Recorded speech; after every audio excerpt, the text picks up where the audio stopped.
El retrato del artista adolescente, por James Joyce. 2. Tío Charles fumaba un tabaco de hebra tan apestoso que por último su sobrino tuvo que decirle que por qué no se iba a fumar por las mañanas a una casucha que era como una dependencia de la casa y estaba al otro lado del jardín. Muy bien, Simón. Divinamente, Simón, dijo con toda calma el anciano. Donde tú quieras.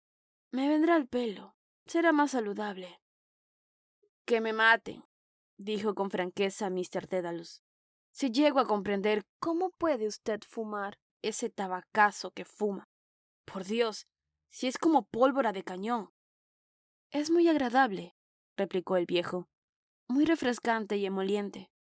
Por lo tanto, todas las mañanas tío Charles se encaminaba a la casilla del jardín, no sin haberse engrasado y cepillado escrupulosamente los pelos del cogote, ni sin cepillarse y encasquetarse su sombrero de copa. Mientras fumaba, el ala del sombrero y el hornillo de la pipa asomaban justamente detrás de las jambas de la casucha. El senador, que era como llamaba la ahumada casilla, le servía también de caja de resonancia, y todas las mañanas tarareaba alegremente alguna de sus canciones favoritas.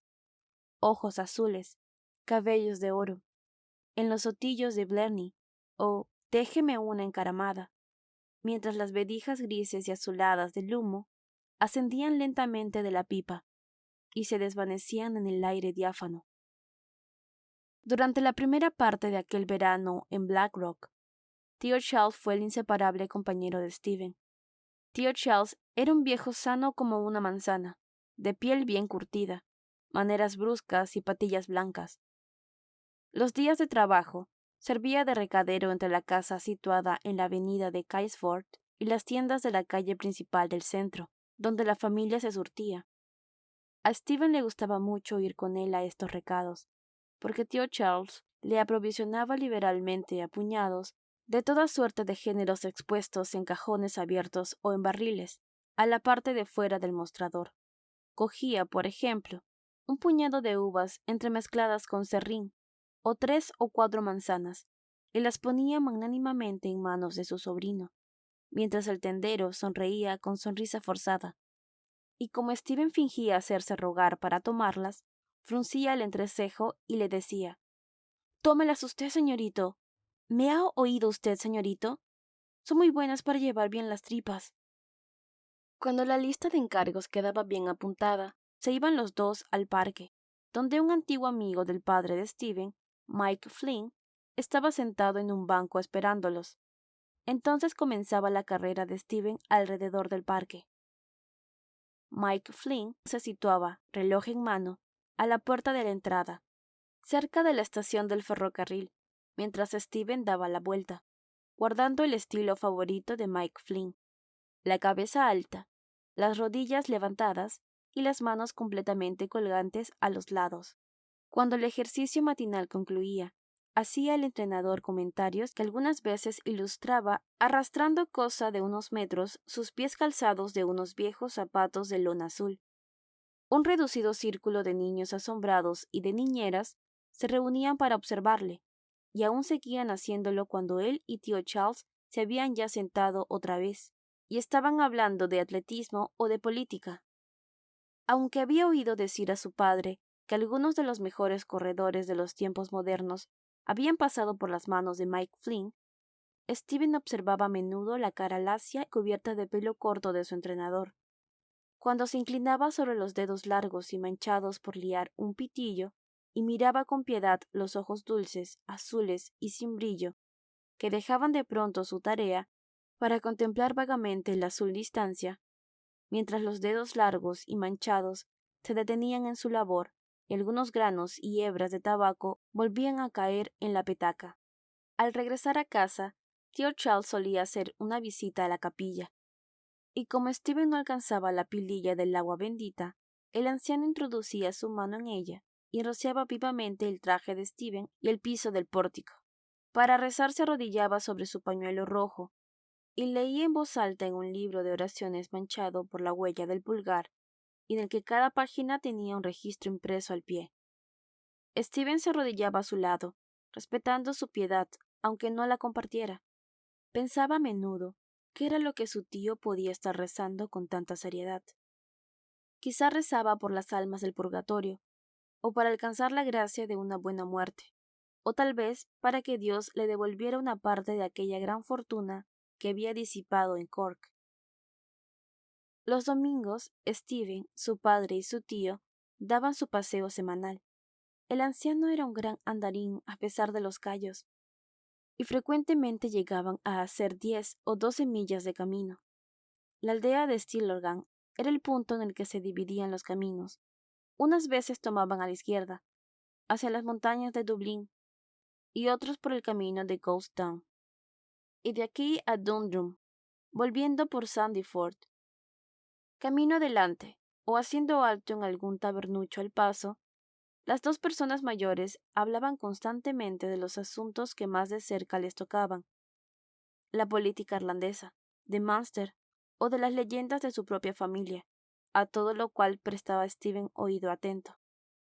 Las palabras que no comprendía se las repetía una y otra vez, hasta que se las aprendiera de memoria, y a través de ellas le llegaban vislumbres del mundo que les rodeaba. La hora en la que él había de participar también en la vida de aquel mundo parecía que se le iba acercando, y comenzó a prepararse en secreto para el gran papel que le estaba reservado, pero que sólo confusamente entreveía. Las horas de prima noche le pertenecían, y se deshojaba sobre una desguadramillada traducción del Conde de Montecristo. La figura del siniestro vengador le representaba en su imaginación todo cuanto había oído o adivinado en su infancia de extraño y de terrible. Por la noche construía sobre la mesa de la sala un simulacro de la isla maravillosa, formado de pedazos de transferencias, flores de papel de seda de colores y tiras del papel de oro o plata que venía envolviendo el chocolate, y cuando desmoronaba todo este tinglado, hastiado de su falsedad, se representaba la clara visión de Marsella y las soleadas celosías, y veía con la imaginación de Mercedes. Fuera de Blackrock, en el camino que conducía a las montañas, había una casita enjalbegada en cuyo jardín crecían muchos rosales. Lo mismo al ir que al volver a casa, aquella casita le servía de mojón para medir la distancia, y vivía con la imaginación una larga cadena de aventuras tan maravillosas como las del libro, hacia el final de las cuales se le representaba una imagen de sí mismo, ya más viejo y más triste, de pie en un jardín, a la luz de la luna, con aquella Mercedes que tantos años antes había rehusado su amor, y a la que tristemente, con un gesto de orgullosa repulsa, decía: «Señora, yo no acostumbro comer uvas moscateles». Trabó amistad con un chico llamado Aubrey Miles, y fundó con él en la avenida donde vivía una cuadrilla de aventureros. Aubrey llevaba un silbato colgado de un ojal y una lámpara de bicicleta sujeta en el cinturón, mientras los demás llevaban atravesados en los suyos unos palos cortos a guisa de puñal. Stephen, que había leído algo de la sencilla manera de vestirse de Napoleón, prefirió permanecer sin adornos. Así se le aumentaba el placer de celebrar consejo con su ayudante antes de dar órdenes. La partida realizaba incursiones en algunos jardines de Solterona o bajaba al castillo y libraba batallas en las rocas erizadas de hierbajos para regresar por fin a su casa como cansados vagabundos, con las narices llenas de los olores fermentados de la marisma y las manos y los cabellos impregnados de espesos jugos de algas de mar. Aubrey y Stephen tenían el mismo lechero, el cual le llevaba a menudo en el carricoche de la leche a Carrickmines, que era donde las vacas pastaban. Mientras los hombres estaban ordeñando, los chicos turnaban para dar la vuelta al campo al lomo de la pacífica yegua. Pero cuando vino el otoño, las vacas fueron llevadas del prado a la establía. Stephen sintió náuseas solo de ver el patio del establo con sus repugnantes pozos verdosos y los cuajarones de estiércol líquido, y de respirar la varada de las artesas de afrecho. Las vacas, que antes parecían tan hermosas en los días soleados del campo, ahora le revolvía el cuerpo, y ni aun mirar quería la leche que ellas daban. La llegada de septiembre no le alteró la vida este año, porque ya no volvería a Clonwells. Los ejercicios del parque se terminaron cuando Mike Flynn se lo llevaron al hospital. Aubrey iba al colegio y solo tenía libres un par de horas por las tardes. La partida se disolvió y ya no hubo más incursiones nocturnas ni combates en las rocas. Steven montaba algunas veces en el cochecillo que repartía la leche por la noche, y aquellas refrescantes excursiones le quitaron de la memoria el recuerdo de la suciedad del patio del establo, y ya no sentía repugnancia de ver semillas de heno o pelos de vaca adheridos a las ropas del repartidor. Cada vez que el coche hacía una parada, se quedaba espiando para coger una vislumbre de una bien fregada cocina o de un vestíbulo suavemente alumbrado, y para ver cómo tomaba el cacharro la criada y cómo cerraba la puerta. Pensaba que sería una vida bastante agradable la de ir en el cochecillo repartiendo leche todas las noches, con tal de que tuviera unos guantes bien abrigados y un saco repleto de pasas de jengibre en el bolsillo para írselas comiendo. Pero la misma entrevisión que le había hecho desfallecer y había obligado a sus piernas a doblegarse cuando corría alrededor del parque, la misma intuición que le había hecho mirar con desconfianza la cara lacia y cubierta de pelo corto de su entrenador al inclinarse sobre los dedos largos y manchados, la misma le disipaba ahora toda visión del futuro. De una manera vaga, había llegado a comprender que su padre estaba en un apuro, y que esta era la causa de que no lo volvieran a mandar a Clonwells. Desde hacía algún tiempo sentía un ligero cambio en su casa, y estos cambios, de lo que consideraba incambiable, eran otras tantas conmociones de su concepción infantil del mundo. Aquella ambición que había sentido bullir a veces en la profundidad de su alma, no le asociaba ya ahora. Una oscuridad, como la del mundo externo, nublaba su espíritu, mientras las cerraduras de la yegua iban resonando a lo largo de la vía del tranvía, y el gran cántaro oscilaba y titineaba a su espalda.